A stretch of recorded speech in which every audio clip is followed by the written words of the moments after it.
Class 10 English में अगर आप 100 बाय 100 मार्क्स लाना चाहते हो तो ये वीडियो आपके लिए, क्योंकि इस वीडियो के बाद आप इंग्लिश के अंदर मास्टर बन जाओगे। आपकी इंग्लिश की सारी प्रॉब्लम्स इस वीडियो के बाद फिक्स होने वाली है और आप इंग्लिश को किल करने वाले हो। Class 10 English one of the most easiest subject है, फिर भी बहुत सारे लोग 80% मार्क्स पे ही अटक जाते हैं और ऐसा इसलिए होता है क्योंकि वो इंग्लिश को सब्जेक्ट नहीं लक समझ के छोड़ देते हैं। और सबसे डेंजरस बात, उन्हें लगता है मेरी इंग्लिश वीक है। इंग्लिश वीक नहीं होती, आपका सिस्टम वीक होता है। Guys, if you want to become topper in class 10 English, so watch this video till the very end to avoid your big loss. Welcome to Satyam Gupta class 9th and 10th। यार video को like करके कुछ भी प्यारा सा comment कर दो। Let's start the video.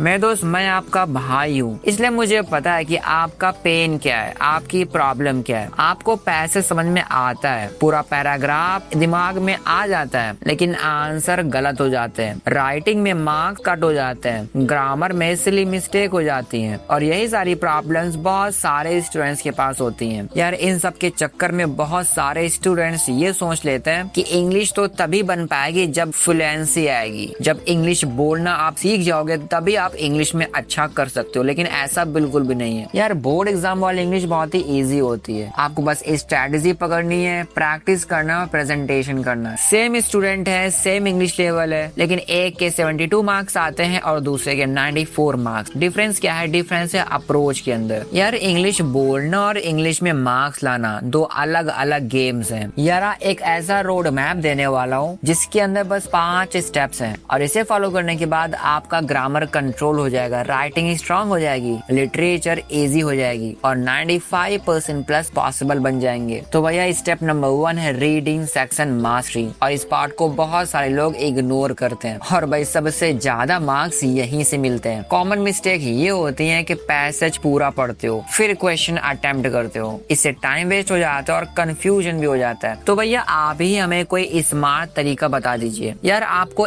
Scheme plus scan technique use करनी है, यानी पहले क्वेश्चन पढ़ो फिर पैसेज स्कैन करो और डायरेक्ट आंसर्स को लोकेट करो। स्टेप नंबर 2 है राइटिंग सेक्शन, और यहीं से टॉपर डिसाइड होता है। आपके पास जो भी टॉपिक्स हैं, letter, article, report, analytical, paragraph, इन सबको बहुत ही अच्छे से आपको प्रिपेयर करना है। परफेक्ट राइटिंग फॉर्मूला क्या है? सबसे पहले चीज है फॉर्मेट, नॉन नेगोशिएबल। मतलब आपने सेंटेंसेस गलत लिख दिए चलेगा, लेकिन फॉर्मेट गलत नहीं होना चाहिए। सेकेंड चीज है क्लियर स्ट्रक्चर, स्ट्रक्चर भी ऐसा हो कि एग्जामिनर को मार्क्स देने में मजा आए। तीसरी चीज है सिंपल लैंग्वेज, लैंग्वेज ऐसी हो कि कोई भी समझ जाए, प्रॉपर टाइटल हो, इंट्रो हो, प्रॉब्लम हो, सोल्यूशन हो, कंक्लूजन हो। और यह फैंसी इंग्लिश लिखने का नीड नहीं है, सिंपल रखो, क्लियर रखो, आपको हाई मार्क्स मिल जाएंगे। क्योंकि भैया इंग्लिश में शेक्सपियर बनने का जरूरत नहीं है, वो बहुत बड़ा राइटर था। आप बस ऐसा लिखो कि एग्जामिनर को समझ में आ जाए। स्टेप नंबर 3 है ग्रामर, और भाई ग्रामर सच में फ्री के मार्क्स दिला देती है। मिस्टेक्स क्या है? रूल को रटना।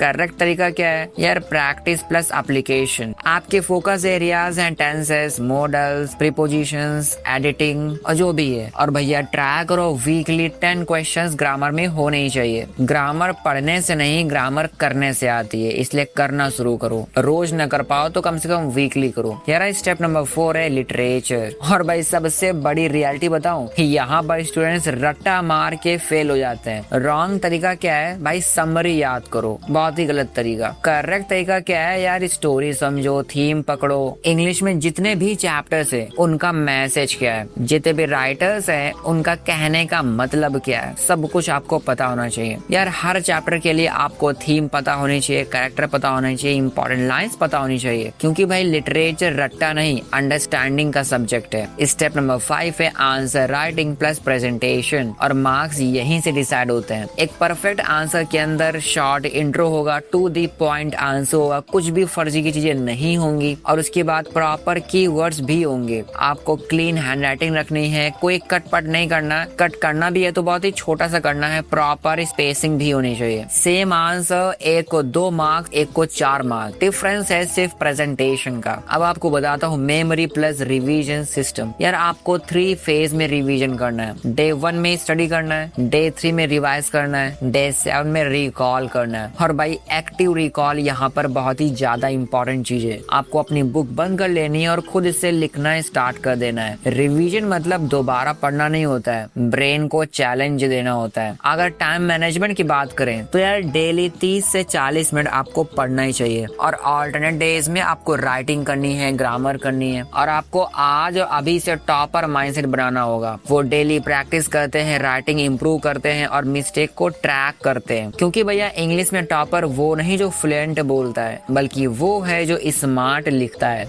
इसलिए लिखना भी आना चाहिए बढ़िया से। मेरे दोस्त, जो भी पॉइंट मैंने इस वीडियो के अंदर बताए हैं, अगर आपने सारे के सारे फॉलो कर लिए तो यार आपको टॉपर बनने से कोई नहीं रोक सकता। लेकिन यार आपको बहुत ही अच्छे तरीके से बता देता हूँ, आपको कंसिस्टेंसी बना के रखनी है और डिसिप्लिन बना के रखना है। आप किसी भी सब्जेक्ट को अगर कंसिस्टेंसी के साथ करते हो, डिसिप्लिन के साथ करते हो, डेडिकेशन के साथ करते हो, तो यार सक्सेस बहुत ही जल्दी मिल जाती है और आपको सक्सेसफुल होके रहना है। And guys, at the end I would say if you find this video helpful then don't forget to like it and share this video with one of your friend. And guys, don't forget to check out description tagged products, and if you want to join channel membership then you can join only at 59 rupees. And guys, if you want to watch my other videos then you can watch by clicking on the screen. I will meet in that video. Till then, bye bye bye.